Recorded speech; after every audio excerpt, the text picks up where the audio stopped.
Chers collègues, chers futurs résidents, bonsoir et bienvenue à cette 6e série de QCM en hématologie qui a été publiée sur Facebook par une personne qui se nomme Silamed dans un des groupes pour la préparation de Résidana 2018. Et en plus, il y a une autre personne qui se nomme Meigren Wendengemsa, c'est très original, et qui m'a demandé de répondre à cette série de QCM. Donc je commence directement avec la description du cas clinique. Il s'agit d'une femme âgée de 30 ans qui consulte pour des hémorragies très abondantes après le pose d'un stérilet. L'interrogatoire retrouve la notion d'épistaxis fréquente depuis l'enfance et des ecchymoses qui apparaissent très facilement, c'est-à-dire à des traumatisme minime ou spontané. Donc, il s'agit d'un purpura cutané avec des hémorragies muqueuses, donc des hémorragies cutanéo-muqueuses, ce qui rend le diagnostic d'une anomalie de l'hémostase primaire très probable. Deuxièmement, ce sont des hémorragies qui évoluent depuis l'enfance. Et donc, ça fait évoquer une pathologie qui est congénitale. Le bilan biologique retrouve un taux de globules rouges à 3 600 000 éléments par millimètre cube, un taux d'hématocrite à 28% et un taux d'hémoglobine à 8,4 g par décilitre. Le taux de réticulocytes, il est à 0,5%. Le taux de globules blancs est à 8500 éléments par microlitre et le taux de plaquettes est à 300 000 éléments par millimètre cube.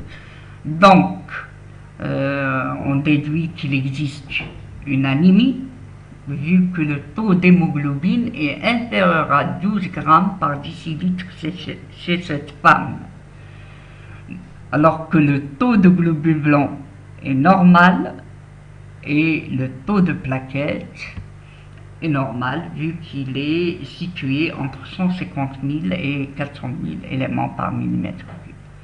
Donc, il existe une anémie. Donc, il faut calculer dans ce cas les paramètres de cette anémie. Les paramètres, c'est-à-dire les constantes érythrocytaires, à savoir premièrement le VGM, et le VGM c'est le volume globulaire moyen.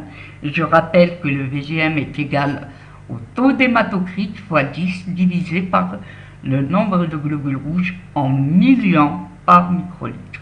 Et si on fait le calcul, on retrouve que le VGM ici est égal à 78 femtolitres. Il s'agit d'une microcytose. Deuxièmement, il faut calculer le CCMH. Le CCMH est égal au taux d'hémoglobine divisé par le taux d'hématocrite fois 100. Et chez cette femme, le CCMH, la concentration corpusculaire moyenne en hémoglobine, est de 30%. Elle est inférieure à 32% et donc il s'agit d'une hypochromie. Et le troisième paramètre, c'est le taux de réticulocytes en valeur absolue. Et dans ce cas clinique, le taux de réticulocytes qui est égal au taux de réticulocytes en pourcentage fois le taux de globules rouges en entier par microlitre, divisé par 100, et chez cette patiente, le taux de réticulocytes est de 18 000 réticulocytes par microlitre. Donc, il s'agit d'un taux de réticulocytes inférieur à 120 000 réti par microlitre. Donc, c'est une anémie microcytaire, hypochrome, art-générative. Le reste des examens biologiques montre un temps de saignement par la technique d'IVI à 17 minutes. Un temps de céphaline et activateur montre un malade à 39 secondes par rapport à un témoin à 32 secondes. Le temps de quick à 90%. Alors je fais remarquer que dans l'énoncé de ce cas clinique, il existe une petite erreur. Le temps de quick ou le TQ est interprété en secondes, alors que le temps de quick transformé en TP, c'est-à-dire le taux de prothrombine, est interprété en pourcentage. Alors, d'abord, je préfère vous faire un petit rappel ce que est un temps de saignement par la technique d'IVI. C'est une technique qui est standardisée. Le patient est en décubitus dorsal et il va se reposer pendant 10 minutes, puis on va mettre un brassard de tensiomètre qu'on va gonfler à 40 mm de mercure et on provoque une petite blessure dans la face interne du bras avec un dispositif qui est à usage unique et jetable. Puis on va recueillir la goutte qui va s'écouler de cette blessure toutes les 30 secondes. Et une fois que le saignement s'arrête, on arrête le chronomètre. Alors, le temps de saignement par la technique d'IVI est normalement inférieur à 8 minutes. Et on le considère comme pathologique lorsqu'il est supérieur à 8 minutes. Donc, dans ce cas clinique, cette dame présente un allongement du temps de saignement par la technique d'IVI. Je vous fais remarquer que le temps de saignement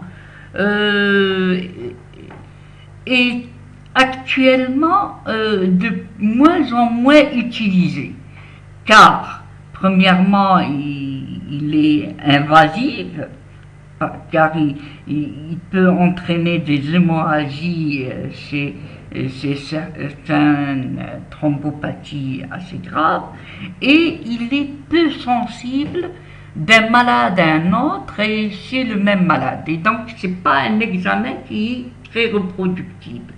Il a été remplacé actuellement par le temps d'occlusion plaquettaire. J'espère qu'on aura l'occasion de discuter les examens biologiques en hémostase primaire et de coagulation. Maintenant, on passe à l'interprétation du temps de céphaline et activateur.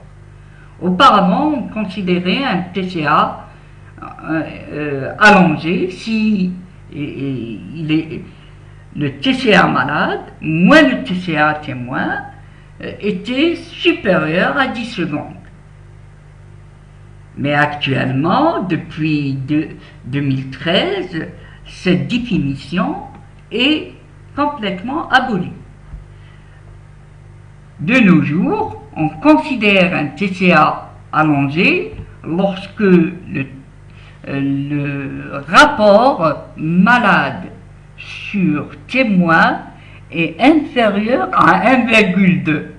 Lorsque le rapport malade sur témoin est supérieur ou égal à 1,2, on considère que le TCA est pathologique. Chez cette malade, le ratio malade sur témoin est égal à 39 divisé par 32, qui est égal à 1,2, ce qui rend le TCA chez cette patiente allongé. Deuxièmement, le TQ, on vient de le dire, doit être converti en TP. Et le TP normal est compris entre 70 et 100%. Il est considéré comme pathologique s'il est inférieur à 70%. Donc, chez cette patiente, le TP est normal. Donc, on a une anémie microcytaire hippocampe, un allongement du TS et un allongement du TCA. Donc, la réponse A, C et D sont justes. La deuxième question est: le résultat du temps de saignement est dû, premièrement, à une anémie. L'anémie peut être une cause d'un allongement du TS lorsque le taux d'hémoglobine est inférieur à 6 grammes, alors que chez cette patiente, le taux d'hémoglobine est à 8,4 grammes par décilitre. Une anomalie du nombre de plaquettes? Non. Le taux de plaquettes chez cette patiente est normal. Il est compris entre 150 000 et 400 000 éléments par millimètre cube. Anomalie constitutionnelle des plaquettes? Non, une anomalie constitutionnelle des plaquettes n'entraîne pas un allongement du TCA. Une fragilité vasculaire? Non, parce que la fragilité vasculaire, encore une fois, n'allonge pas le TCA, alors que dans la maladie de Willebrand, on peut avoir un TCA qui est allongé, vu que le facteur de von Willebrand, rappelez-vous, transporte et protège le facteur 8 contre la dégradation. Maintenant, j'aimerais bien vous expliquer pourquoi le temps de saignement peut être allongé lors des anémies. Mais une anémie avec un taux d'hémoglobine qui est inférieur à 6 grammes par décilitre ou un taux d'hématocrite inférieur à 25%. Premièrement,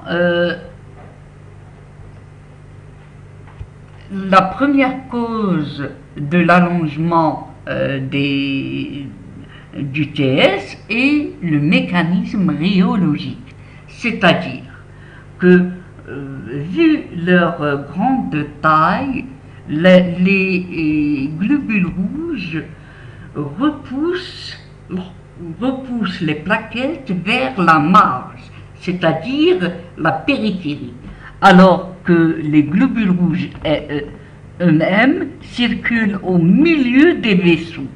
Et donc, vu que les plaquettes restent près de la marge, la paroi vasculaire, ils seront plus aptes à colmater la brèche vasculaire. Lorsqu'il existe une anémie, les plaquettes ne sont plus repoussées contre la paroi et circulent au milieu du vaisseau, à la place des globules rouges. Et donc, le contact avec la paroi vasculaire reste minime. La deuxième cause c'est que l'ADP contenu dans la membrane des globules rouges active les plaquettes. Et donc, lorsque le taux de globules rouges va baisser, le taux d'ADP activant les plaquettes lui-même va être abaissé.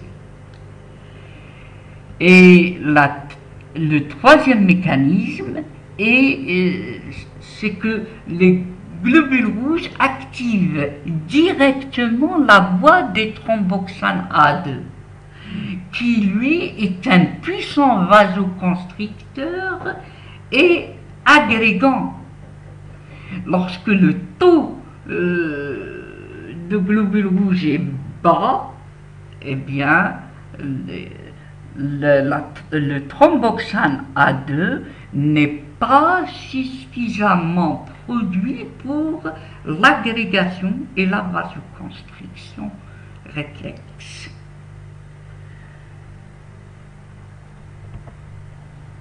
Alors, la troisième question, vous prescrivez pour explorer cette anomalie le dosage du fibrinogène? Non. Le fibrinogène n'altère l'hémostase primaire qu'à des taux très bas, inférieurs à 0,5 g par litre. Et à ce taux, il va affecter plus la coagulation que l'hémostase primaire. Le dosage du facteur de Willebrand, bien sûr, le dosage du facteur de Willebrand va donner une estimation sur la quantité du facteur de Willebrand. Mais le dosage du facteur de Willebrand est sujet à de grandes variations. Et donc, l'examen le plus fiable est le cofacteur de la ristocytine du facteur de Willebrand. Si le taux d'hémoglobine était inférieur à 6 g par décilitre, oui, il fallait refaire le temps de saignement après transfusion de concentré globulaire. L'étude d'agrégabilité plaquettaire et l'examen des plaquettes sur routine n'a pas grand intérêt. Maintenant, on passe à la série des QCM et la première question est: l'allongement du temps de saignement s'observe au cours des vascularites. Oui, toute anomalie vasculaire peut être cause d'un allongement du temps de saignement. Les thrombopénies modérées. Oui, une thrombopénie, lorsqu'elle est inférieure à 100 000 plaquettes par millimètre cube, peut allonger le temps de saignement, alors que le risque hémorragique n'apparaît qu'à partir d'un taux de plaquettes inférieur à 50 000 par millimètre cube. Donc la réponse B est juste.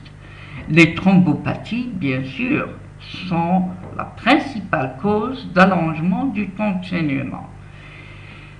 Et alors que l'hémophilie A n'allonge pas le temps de saignement.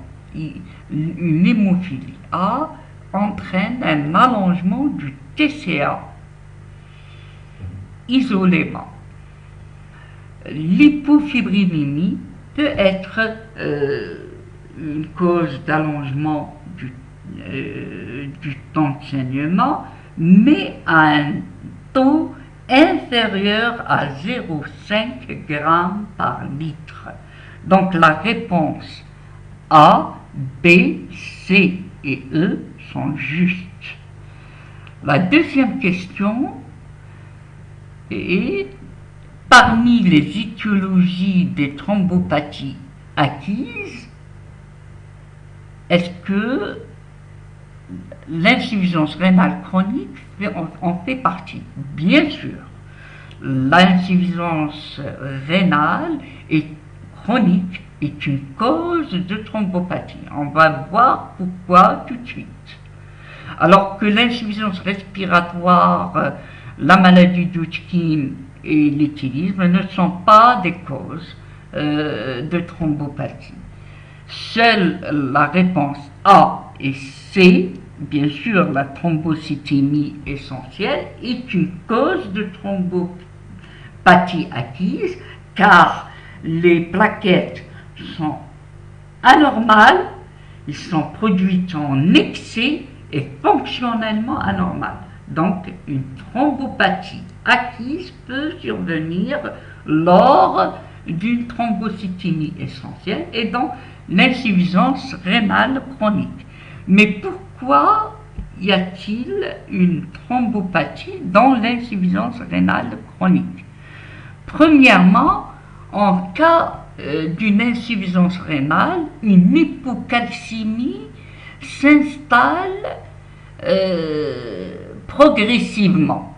Et rappelons que le calcium est indispensable à l'agrégation plaquettaire, de même que le fibrinogène.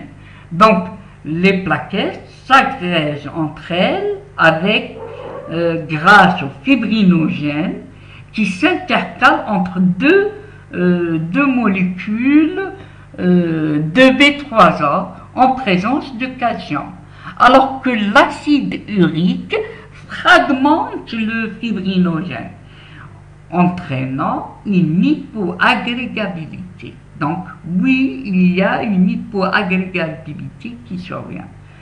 De plus, l'oxyde nitrique et le guanylyl cyclase augmentent le guanine monophosphate cyclase et l'augmentation de la prostacycline au cours de l'insuffisance rénale augmente le taux d'AMP cyclique qui lui entraîne une diminution de la thromboxane A2 ainsi que l'ADP.